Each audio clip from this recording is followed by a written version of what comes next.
আপু আপনি এখনো যখন র্যাম্পে হাঁটেন কি ফিল হয় আসলে ভেতরে?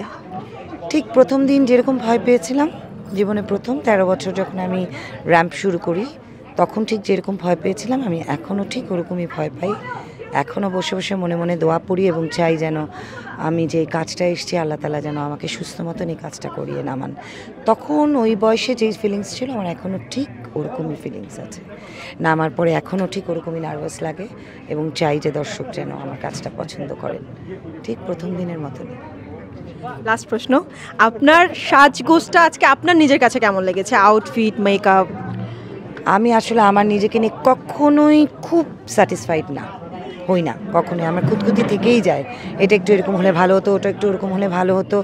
তবে আমার চাহিদা হয় সবসময় যে দর্শক যেন পছন্দ করেন।